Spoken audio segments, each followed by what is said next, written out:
presenting Orson Welles as The Third Man.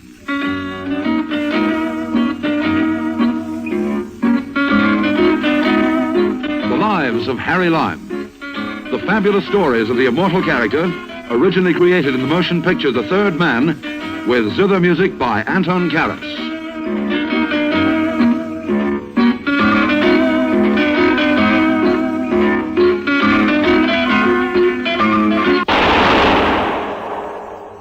That was the shot that killed Harry Lime. He died in a sewer beneath Vienna, as those of you know who saw the movie The Third Man. Yes, that was the end of Harry Lime. But it was not the beginning. Harry Lime had many lives, and I can recount all of them. How do I know? Very simple. Because my name is Harry Lime.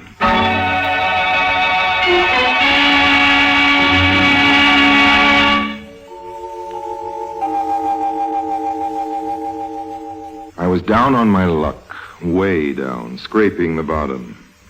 A couple of deals had fallen through, and I found myself in Paris with a lot of time on my hands and only the price of a beer in my pocket. I was spending my time and the money at Fouquet's, not because the beer is any cheaper at Fouquet's, but because, well, you meet a nicer class of people there, and besides, they let you read the newspapers free. So I was reading a newspaper when I came on the advertisement. One of those classified ads in the personal column. It was addressed to Harry Lime. Harry Lime being me, I read on with some interest. There was no signature, no address. Mr. Harry Lime, it said, will find a business opportunity of an extremely profitable nature in the city of Tangier. Now, I might have thought this was one of the boys trying to hustle me out of Paris or just trying to be funny, except that the advertisement mentioned the city of Tangier. Now, why Tangier? There are very few places in the world I haven't been to, and Tangier just happened at the time to be one of them. Also, Tangier, as everybody knows, is full of money, and I couldn't imagine anybody wanting to send me there right in the heart of the free gold area, where every second address is a bank and every second person's an international operator just for a gag. Probably more chances in Tangier to grab a fast buck than you'll find in the world today. So I'm inclined to take the ad a little seriously. Of course, it might have been a police trap. There are cops in countries all over the globe busy looking for me. Some of them are just sharp enough to try to pull me in on a queer come-on like that. But the truth is that one of the only cities left where they don't happen to want me for what's known as questioning is the port of Tangier. That's what sold me. There's just one complication. My beer was finished, and with it, my financial resources. How to raise the price of the ticket.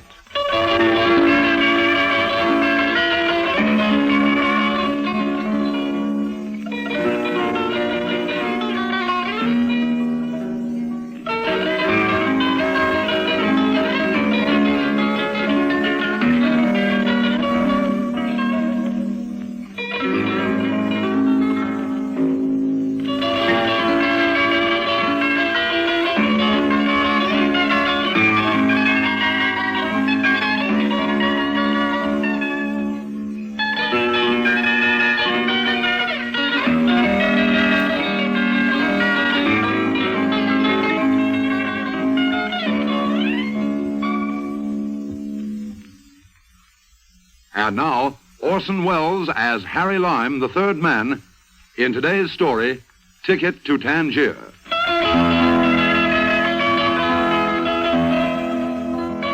While I was brooding about how to raise the price of the ticket to Tangier, my eye happened to wander down the personal column of the newspaper, and a little below the advertisement addressed to me was this: Gentleman traveling to Tangier. A visit to the desk of the porter at the Lancaster Hotel on Rue de Berry will repay any businessman planning a visit to Tangier who can whistle a certain tune. Well, of course, that didn't have to be Harry Lime, but there's a song I'm fond of, one I've been whistling for years. Anybody who knew about me might know about that song. Anyway, what could I lose? Went over to the hotel and approached the concierge. Bonjour. Good afternoon. Good afternoon, monsieur. What can I do for you? Well, I don't quite know that you can do anything. You happen to read the Paris edition of the Herald Tribune? No, monsieur. I prefer to follow the news in my own language, but we have copies of the paper you mentioned for sale. No, thanks. I've seen it. Perhaps monsieur is calling for someone in the hotel, one of the guests. Whom shall I announce? Harry Lime. Perhaps I should have asked you first who it is you are coming to see. Now, that I couldn't tell you. Just tell me this. Do you like to whistle I am a lover of music, monsieur, but I do not whistle. No. As a young lad, however, in the orchestra of my school, I was considered quite proficient on the bassoon. Well, try this on your bassoon. Ah, yes, of course. I have something for you, Mr. Lime. Here. Oh, thanks. Thanks very much. Yes, it's addressed to me, all right, but that's all there is on the envelope, just my name. I wonder, would it be asking too much if I asked you to tell me who this is from? Monsieur, it would be asking too much. Oh, okay, old man. Thanks, anyway. I wish I could give you something for your trouble, but I forgot my wallet this morning. That was anticipated, monsieur. What do you mean? Everything, monsieur, has been taken care of. Everything? Yes, monsieur. That is the word, I believe. Everything. In the envelope was an airline ticket for Tangier, 50,000 francs in nice fresh notes, and the following letter. My dear Mr. Lime, when you arrive in Tangier, go immediately to the El Mirador Hotel, where a suite is reserved for you. After you've dined, go to a cabaret called the Kabbalah. Wait there for instructions. Excuse me, monsieur. Yes, Porter. Is anything wrong? Nothing is wrong, monsieur, but it is 2:45, and your plane leaves early at 3:15. Oh, okay, old man, okay. I'm on my way. Just call me a cab, would you No please? need for that, monsieur. A limousine has been ordered for you. It is waiting at the door.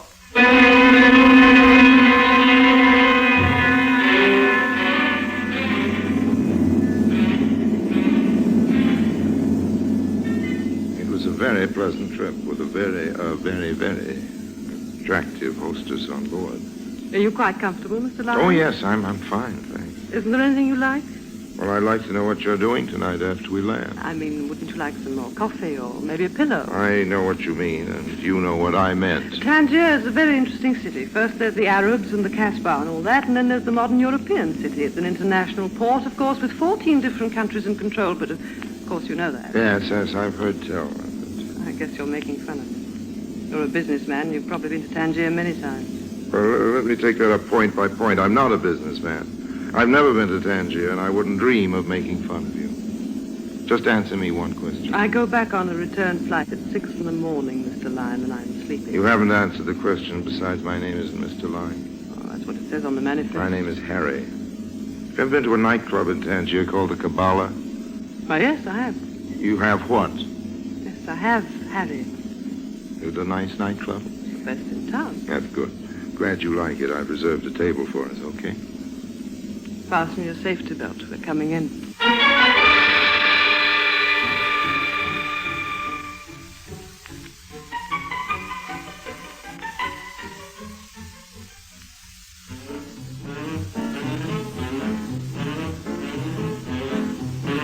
You know something? What? You're one of the few girls outside of Havana I ever danced with who knows anything at all about the rumba. I learned it in Havana. That almost explains it. What do you mean, almost? Okay, you learned to dance in Havana, and so do lots of other people. Okay, you're a hostess on an airline. You're very good-looking, and there are lots of good-looking hostesses that dance the rumba, but they don't dance that well. And none of them are this beautiful.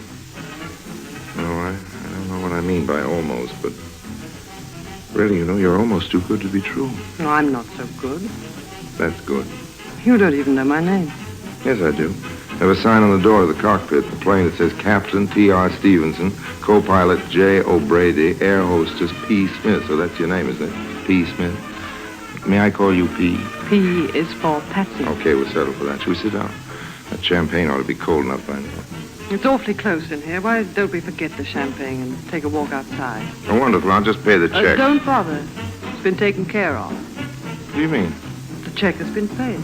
No, look here, old girl. We can't have that. You're my guest, remember. Besides, I'm the male in the party, and I have my pride. I'm sorry, Harry. It's all taken care of. Come on. Good night, mademoiselle. Good night. Good night, monsieur. Good night. Good night. Patsy, I'm going to take something back. What's that, Harry? One little word. What's the word? Almost. I don't understand you. Well, I used it describing you, but it doesn't fit. The word almost could never be applied to you. Whatever you are, that's what you are completely. You couldn't be almost anything. You're wrong, Harry. Almost is just the word for me. Among other things, I'm almost very rich. It must be if you treat all your boyfriends to champagne. You're a special case. We won't argue about that, Patsy. I'm a special case, but what's an airline hostess get paid? Enough to treat her boyfriends to champagne, even the special cases like me? No, Patsy, it doesn't make sense. You say you're rich. I said I'm almost rich. Well, then you must be almost stupid. What do you mean? Well, if I was almost rich, I wouldn't be working for my living at all. I wouldn't be found on an airplane unless I wanted to get someplace. I said I was almost rich, Harry, and that's what I meant. That doesn't mean I've little money or enough money. It means I have to work for my living. I took this job to pay the rent and also because it brings me twice a week to Tangier. And what do you like about Tangier? A lot of international lawyers and private banks with streets full of American cars and grimy characters in nightshirts. Not very beautiful. As far as I can see it, it's a kind of Switzerland with Arabs. No, but it is beautiful, Harry, if you know the right places. Let me show you. All right. Taxi! You know the Villa Muggetti? The Villa Muggetti? Ah, yes, mademoiselle. Mademoiselle means the great palace on the hill. I know it well. Good. Get in, Harry. I'm going to show you how beautiful Tangier can be.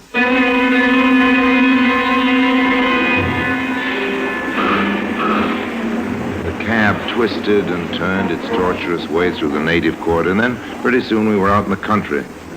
We were climbing steadily, I noticed, and passing beautiful villas, homes of rich expatriates who come to live in this strange little international settlement of Tangier, where you don't even have to register with your consulate, and nobody pays any income taxes at all.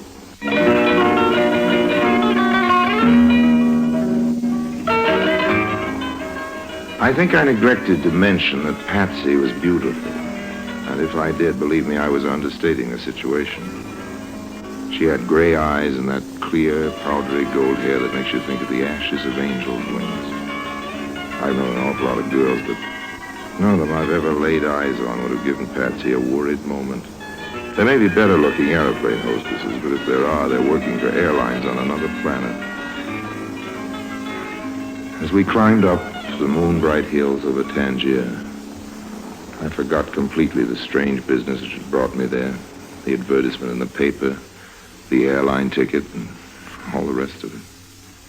I didn't care why I'd been sent for to Tangier. I didn't care who'd done it or what he wanted from me. I adore kissing you. You do it very well. But we've come to our destination. Oh, so we have. Anyway, the cab stopped. When did that happen? About 5 minutes ago. Where are we? Well, there's the bay below us. Oh, very pretty it looks, too, with all the lights and moon on the water. No, not now, Harry. Please. You're very impatient. Now let's get out. Why, it's nice in here. It's nicer in the house. And that enormous place? Mm-hmm. Anyway, some kind of private mansion it must be. Sure we'll be welcome. Here, you take the key. The key? You mean... That's what I mean. You're my guest. Yes, but how? You've been my guest all along. Gentleman traveling to Tangier, a visit to the desk. But what do you You mean? whistled a tune, didn't you? Well, how do you know about it? I had a friend once who told me how fond you've always been of that music. No, I mean, how do you know about the ad in the paper? I ought to know. I paid for it. And my plane ticket. I got a reduction from the airline. Come in, Harry. Here's a flashlight. I've got something to show you.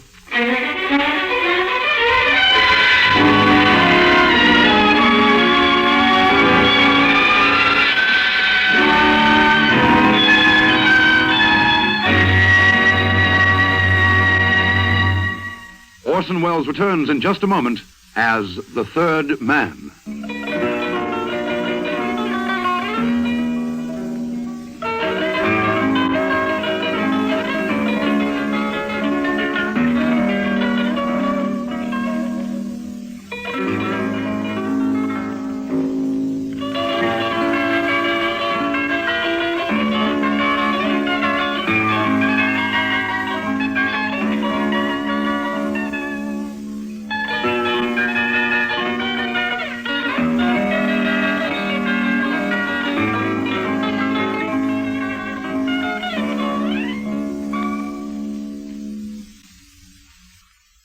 And now, Orson Welles as the third man continues with today's story, Ticket to Tangier.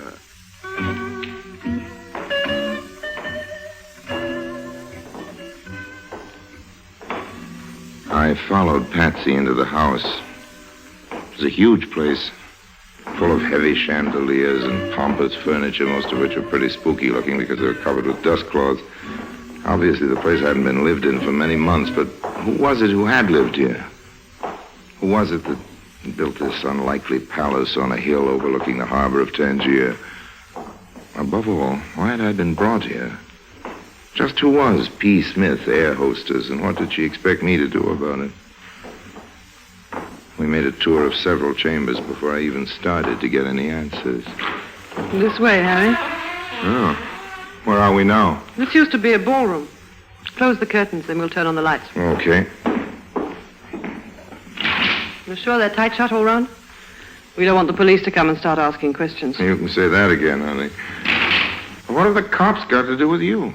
Nothing, yet. I'll turn on the switch. See that? Huh? I see a piano, about 30 gilt chairs, a big rolled-up carpet, all very splendid and grand, but which particular item am I supposed to admire? The carpet. I'm not a connoisseur, Patsy, so if you brought me here to get an appraisal, I'm afraid we're both wasting our time. Nothing about carpets. Do you know about heroin? Yes. Heroin is a drug. It is nasty and habit-forming, and its sale is controlled by international law. Go on, tell me more. I don't know any more about heroin. Not anything to speak of. I don't use drugs, Miss Smith. But you sell them. I've just told you that the sale of heroin is controlled by law. Are you suggesting... I'm suggesting that there isn't much you don't know about breaking the law. Any law. You've got a point there. I won't try to deny that my knowledge of the subject isn't fairly extensive. Why do you think I sent for you? Why do you think I brought you here? You're Harry Lime, aren't you? Now stop kidding for a minute and let's get down to business. First of all, I think you better answer a few questions, Miss P. Smith, air hostess. That isn't necessary. Maybe not, sweetheart, but I'm the curious type. I like the facts before I take on a job, all of them. First of all, what's your racket? I haven't any racket. I'm an airline hostess. Yes, but why? Because it's a good job. Yes, and because the run takes you to Tangier, am I right? That's partly right. Yes, but listen... What's your real name? What's it to you? We'll play it my way, sweetheart, and we aren't playing it at all. You must need me awful bad to take all this trouble to look me up and move me. If you need me, you're going to cooperate. We'll start off with your real name and go on from there. Did you ever hear of a man named Muggetti? Muggetti? Rico Muggetti? Mm-hmm. Yes, I thought the name of this place was familiar. I met Rico once in Marseille. Another time in Casablanca. He comes from Corsica, isn't that right? He came from Corsica. You mean he's dead? Yes. I was his wife. Oh, I'm sorry. There's no need to be sorry for me. I killed Rico myself. Then I'm sorry for Rico. He wasn't a nice man, Harry. No, I guess he wasn't. I remember now. I once saw him blind a man with a broken wine glass. You're right. Rico wasn't a very nice man, but he was careless. How do you mean, careless? With his wives, anyway. A man has to watch himself when he starts playing with wives. Sometimes they're loaded. Why don't you stop kidding, just for a minute? What am I supposed to do? After all, there are only so many alternatives. I can make a joke about what you just told me, or congratulate you, or hand you to the cops. And now I think it's better if we treat it as a joke. So this is the notorious Harry Lime, the man no country can hold and who stops at nothing. You know what? I think you're actually shocked. Maybe I'm not Harry Lime at all. After all, an awful lot of people can whistle that song. You'd better be. I'd better be what, Love Boat? The original Harry Lime, not a facsimile? He doesn't like murder, Mrs. Muggetti. You say he stops at nothing. Well, believe you me, he stops at that. A, it's messy. B, it's silly. And C, there's no profit in it. Besides, Harry Lime's mother always told him not to go around killing people. She said it wasn't nice. You don't know the facts in the case, Harry. I was justified. Don't have to take my word for it. I guess I will at that. And now, Mrs. Muggetti, if you don't mind, why have you brought me all the way to Africa to this empty house? You say there's a lot of heroin in that rug. Do I take your word for that? You don't have to. You can look for yourself. I told you before, honey, I don't know anything about dope. You know people who do, don't you? People in Paris, in London, in New York. Not intimately. But you know how the drug traffic works. I don't. It was something new for Rico, some kind of big haul. He must have had a partner because he wouldn't have known how to dispose of it. It wasn't his line at all. It isn't mine either, honey. I keep telling you that. How do you know it's so valuable? He told me. I've been keeping it here in the house for months now. This airline job I have is perfect for smuggling the stuff, but I don't know who to take it to. I don't know what towns pay the best price. I don't know the names of the agents. Rico kept me away from that kind of thing. All I can remember was hearing him talk about you. You've got to help me, Harry. What about the police? They don't know it's here. I don't think they even know about the house. At least there isn't anything against him in Tangier. I mean about you, Love Boat. You killed him, didn't you? How do the cops feel about that? They don't suspect me. There's no reason why they should. I had a good alibi. I wasn't even in town. Just tell me how you did that sometime. So you can blackmail me? No, thanks, Harry. Let's keep our relationship on a nice, clean business level. Now, that's the way I like to hear you talk. Who are you? We'll talk about that later, Madame Mugetti. Now I think it would be easier all round if you and Mr. Lime put your hands in the air. Not too high. Just shoulder level, huh? Right. This is a very efficient gun I'm holding. And I'm a good marksman. How did you get in? I hate to tell you, Madame Mugetti, the explanation is so banal. Through the door. You left it open. Now then, where's the heroin? Just a minute. Yes, Mr. Lime? You seem to know my name, monsieur, but I'm afraid you have the advantage. It doesn't matter. I was, shall we say, a business associate of this widowed lady's husband. Okay, don't tell me. Let me guess. You began in Indochina. You served 3 years in a penal colony in Brazil. They used to call you the doctor, am I right? I have a doctor's degree. Dr. Bessie, that's your name? What a detective you would make, Mr. I have a good memory, Dr. Bessie, and I'm a professional collector of information. You will find the heroin in the piano. In the piano? Yeah. This is probably a trick, Mr. Lime. Suppose you go to the piano and extract the heroin yourself. Don't be silly, old man. It would be very simple for me to extract a revolver from the piano, and I think it would be unpleasant for both of us if there was any shooting. There must be police in the neighborhood. I'd much prefer you to find your dope and leave quietly. I'm a peace-loving man. Very well. I'll look for myself. I'm keeping my eye on you, Lime. Now then. Wait a minute. There is nothing here. What have you... Put up your hands, Bessie. I'm warning you. I'll shoot if you don't. What you did? Well, very quick, I must say. Congratulations. Strange. He said he was a good shot.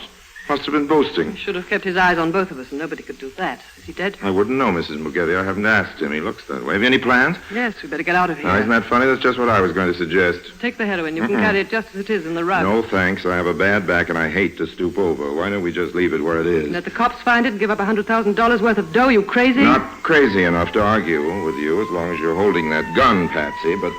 What's that? Well, what do you think? Maybe it's the police. Either that or it's New Year's Eve. Douse the lights, honey. Right. Okay, and now? That's much better. Why, We've got darkness, and I've got the gun. Give it back to me. You're too impulsive for firearms, Mrs. Mugetti. I'm keeping the gun. The cops. Sure, They're it's the here. cops. Your husband built a nice big house, but it's getting a bit overcrowded. If you don't mind the suggestion, I think we better scram just 2 feet ahead of me, Mrs. Mugetti, and don't try anything funny. You Keep dirty... your seatbelt fastened. We're coming in.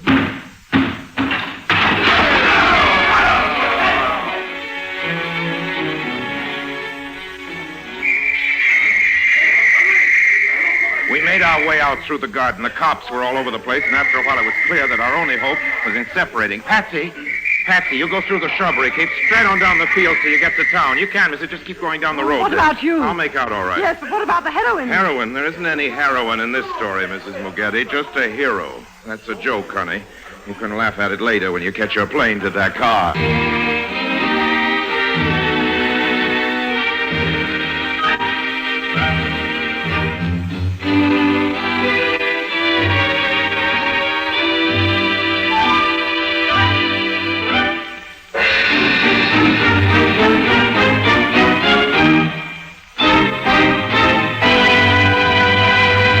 Harry Lime returns in just a moment.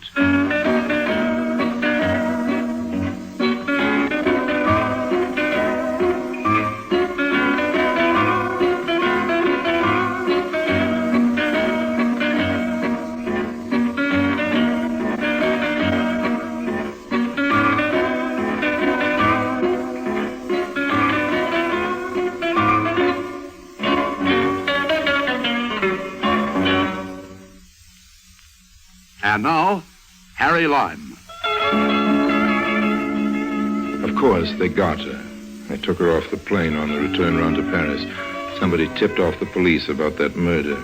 It's what you might call the wages of Lime. It's another joke, but you don't have to laugh at it. I'll do the laughing. You see, what Patsy didn't know was that I had picked up the rug in the darkness and hid it under a bush just outside the window. I came back later and collected it. Of course, the word was out about Rico's big consignment, and didn't have any trouble getting a good price in Marseille the next week. But honestly, I don't approve of drugs.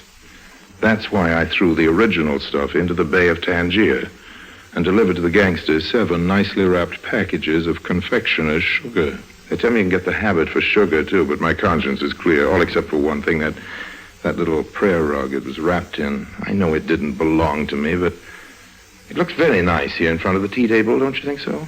Will you have milk or lemon with your tea? And how much sugar? This is the very best brand, you know. A syndicate of desperate gangsters paid me $50,000 for only 7 packages of the same quality.